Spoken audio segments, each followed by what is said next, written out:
Hello, and welcome to FXWB New Beginnings podcast with Michelle. Hope you've had a great week and February is going well for you. We are talking all about the heart and the love in this month. We are loving on our physical heart. So, we are sharing here at FXWB all about heart health and the connection between heart health, mental health, and reducing stress.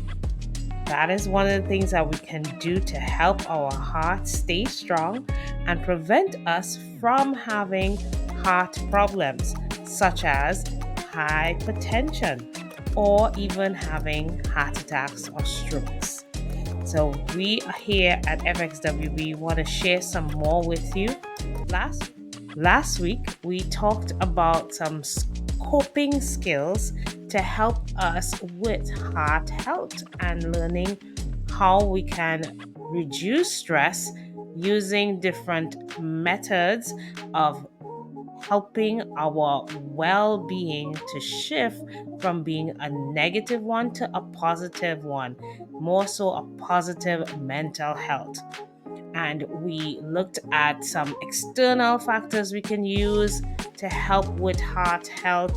For instance, meditation and doing positive mental health activities, thinking happy, being very optimistic, having gratitude and a sense of love on self. Those are some of the coping strategies we suggested. These things can, in fact, lower blood pressure or even reduce our or control our glucose levels. It could lessen inflammation and cholesterol. So, these things, even though they may seem as not important to many, having a positive outlook on yourself does help your mental health to be better and, in fact, affect you in a positive light in your body and your heart. So, we want you to remember this. We want you to think about getting support. Talk to someone, a friend, a family, a pastor, or even a counselor, so that you could learn about what's going on with you, reduce stress, and help your body heal from the inside out. Trying problem solving techniques. As I said before, meditation, it really does help. Deep breathing, for instance, that's I mentioned that last week. And one of the other coping skills we're going to consider is that of physical activity and recreation activity. We want to dive into that this week. And this one, I want you to think of this more so as a matter of understanding that you doing physical activity can help you internally as well as externally. Yes, don't ever forget that. Movement is important to your full body systems, not just outside looking good and whatnot, but also internally helping your systems work the best for you and the best for your long term life goals. So, introducing physical activity and sustaining physical activity throughout your life is very important to a healthy you and obviously to a healthy heart. We know that once someone may be experiencing stress factors, this too can damage your heart and you are susceptible to having medical issues occurring, such as hypertension, stroke, even brain fog, not being able to sleep. So, some of these things that you're hearing here, these things can be occurring because of stress levels. Adding physical activity to your lifestyle does help mitigate some of these problems of stress and hence allow for positive results with respect to your internal body, i.e., your heart, your mental focus, and your full body capacity to work at its best. So, I want to add to this. I looked at an article by the ACSM, and the May June 2023 ACSM article is called The Physical Activity Solutions to Decrease Occupational Stress.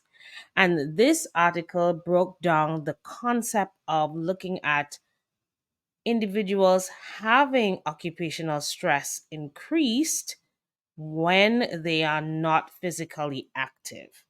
And they realized that their production levels were decreasing because of high levels of stress. But by the introduction of exercise, it has helped them see positive results happening with their employees in the workplace. So there was evidence existing that physical activity may be an effective coping strategy to mitigate occupational stress. And the research has shown that employees who report more physical activity also report lower occupational stress, as well as less acute psychological response when faced with stressors. So you can see here that when someone introduces physical activity into their lifestyle, whether they are very busy or not, there have been research showing that people are capable to reduce the way stress affects them in the workplace. So, this coping strategy, I want to break it down a little bit more for you because it's very important that we add physical activity to our lifestyle. Now, you might say, well, Michelle, it depends on what type of physical activity. Yes, it does. But if you're highly stressed, we want to note that we are trying to reduce stress so that we can have better heart health. So we don't want to do things that are extremely harsh on our bodies. We don't want to do things that can create more stress on the body. So we will go through some ideas you can implement to help you reduce your stress levels and hence help your heart health. So, want to reduce stress? Let's look at physical activity you can do, for example, in the workplace. So, on site fitness classes. So, if your workplace have fitness classes, that will be a great idea to join. If your workplace offer on-site fitness classes, you and a coworker and or two or three can go together and work out, have a class together. Think about stretching programs. This is another great way for a workplace to have stretching activities to help to release tension, for instance. While you're stretching, you always have to do deep breathing. So, deep breathing programs and stretching can help a whole lot in reducing stress for any individual. Think about instead of using the elevator at work, using the stairs. So, you can create a challenge for yourself as well as for people in your department, for instance. You do a step challenge. How many steps you make for the day? This could be stairs, for instance, or steps, and you count it via your um, Apple Watch. Just counting your steps and make it like, okay, this week we're trying to get 10,000 versus by the end of the month, we want to make sure that we're getting 20,000 every day. So you challenging yourself on getting a work buddy, for instance, to encourage you in this challenge can be very helpful. Get up and walk during your breaks. So if you have a 15-minute break morning and a 15-minute break or 10-minute break in the afternoon, and then you have lunch, get up from your desk and walk, stand, stretch, do something to help you reduce the levels of tension that you may be feeling at the workplace. Say you're working on a really stressful project, you need time to get away from that, breathe, and help yourself feel better. And then you will have more mind clarity to get back to doing that job. So, those are some ideas you could think of: fitness classes, stretching programs, and this could be at your workplace. If you don't have it, mention it to your HR section or your wellness section. But ask about having stretching classes or fitness classes or even walking or step challenge in your workplace. Those are some ideas we can use to help us move and do some physical activity at the workplace side. What physical activities we can do outside the workplace? There are lots of activities. I don't want you to think really hard here. Just think, for example, going outside and walking in your car park at work, or if you're working at home, just heading outside and doing some kind of walk, deep breathing outside. Necessary, very necessary to help with increasing your physical activity. I have a client, when she works at home, and at her lunch break she goes outside and run, and then come back and she's rejuvenated and she could go again for the rest of the afternoon. So getting that physical activity in, it doesn't mean that you have to run. You could go take your dog out and walk for a little bit. um, do an exercise program. For instance, there's so many online apps out there. I even have my own app. Just pick it up. I do exercises, for example. Each week I would share on a Monday exercises that last about 15 minutes long. You can take that up, play it, watch it. You could do all these exercises for at home. Do it in your kitchen, in your living room, wherever, whatever space you want to use, and do these exercises. And then you get back to work feeling rejuvenated, and you know that you accomplished something that is helping you reduce your stress. Now, you could also think about creating a physical activity group or groups. So, if you don't want to join the gym, you could talk to your coworkers, for instance, and tell them, hey, let us challenge ourselves. Let us all go outside and walk for the lunch break. Or let us all walk the stairs at the workplace during our lunch break. See how many stairs we can do each lunchtime break. Increase the amount, challenge yourself. So you're not only doing this by yourself, but you have a coworker, a buddy to do this training with. This is all activities you can add in. I have not yet mentioned going to the gym per se. You don't have to go to the gym. What you definitely need to do is reduce your stress levels by doing physical activity. Physical activity that you can do where you at. So for instance, at your workplace, or in some people case at your home, or you can go outside and do these activities. Let me give you another one. How about recreational stuff? So on the weekends or during the week, go hiking. There are lots of trails. A lot of places have trails. You can go walking. Some places have savannas or parks. You can walk around the park. Swimming, for instance. I know someone who just decided to go swimming, learn to swim, just get into water. They might even have aerobic classes, swimming, aqua aerobic classes. So you can do so many different things that can help you increase your physical activity levels, which will then reduce the concept of getting anything like high blood pressure, heart attacks, or strokes. So we're looking at things that can help us mitigate stress levels and hence mitigate any of these medical issues affecting us in the long run.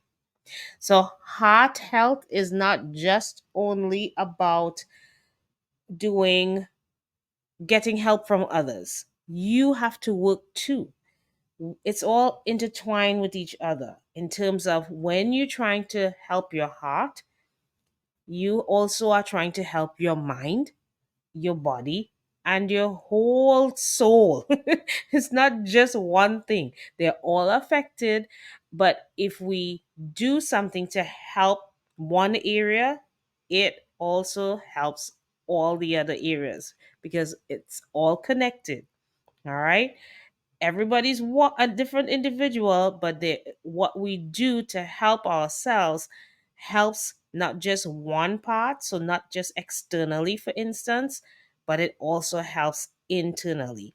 So once we encourage ourselves to do more physical activity, we are able to now help our internal organs. In this case, if we think about it, we are helping our heart to work better.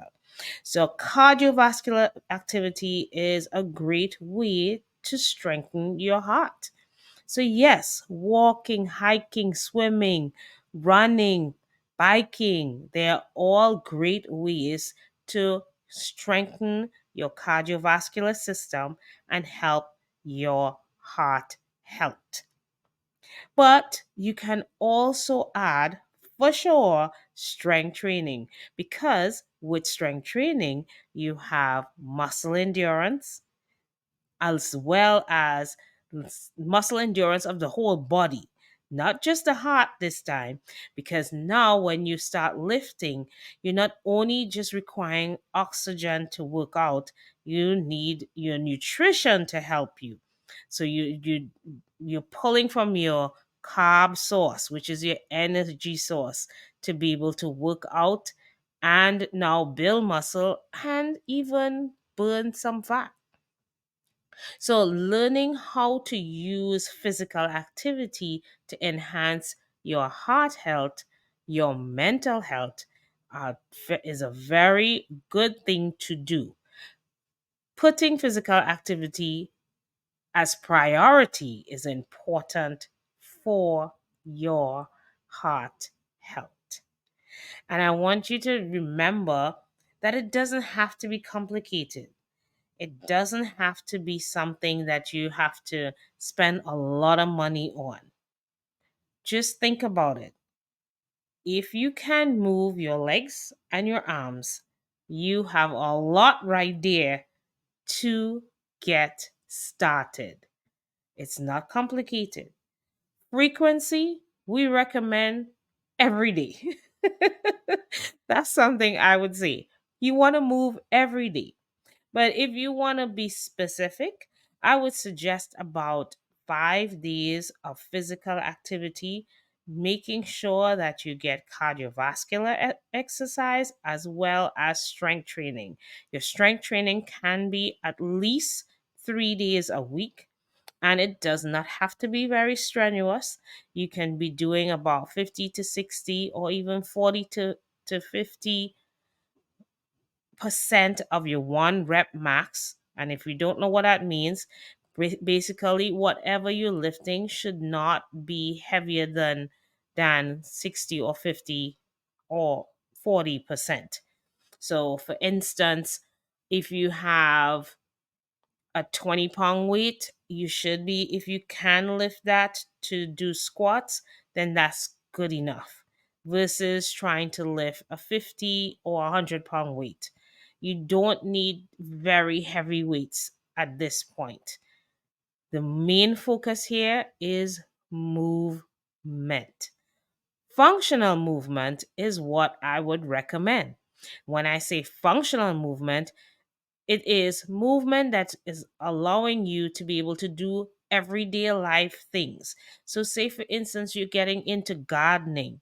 Before you even start the gardening, you should be learning how to get up off the floor, learning how to sit and stand, learning how to squat and pick up the bag of soil, learning how to pivot and pick up the pot from one side of you to the other side, learning how to not put too much weight on your knees. It's learning how to reach and stretch and pick up something.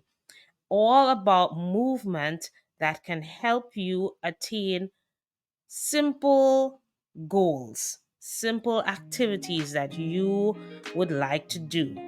All right, so you're biking. You want to learn how to have the right posture on the bike. You want to learn how to do stretches to help with that posture. So, not only do we do cardiovascular workouts, you want to do the strength training as well as flexibility. We don't want to leave that out. We want to make sure that we're deep breathing. We want to make sure that we add the flexibility at least 3 times, 2 to 3 times for the week. This would allow for you to elongate those muscles that you have been working so hard during the week, and it would allow for you to be able to stretch out those sore muscles and then go again. So it's a combination. It's not just only cardiovascular, it's not just only aerobic exercise, but you want anaerobic exercise in addition to flexibility and mobility exercises, all coming together in using functional movement so that you can attain the goals that you're looking for. It's not just an external benefit, but it does also benefit the heart health. So that's what I have to share with you this week. Get those physical activity in. Remember that we are being able to, if we reduce stress, our mental health is going to be positive, in addition to which our heart health is going to be affected in a positive way. Thank you so much for listening this week. Next week, we are going to talk about nutrition, functional nutrition, and how that would affect our heart health. And I am going to take the stance of looking at basically fats and sugars and how that's going to affect our heart health. So I look forward to sharing with you some more. Please like and subscribe to FXWB New Beginnings podcast with Michelle, and do enjoy the rest of your week. Bye for now.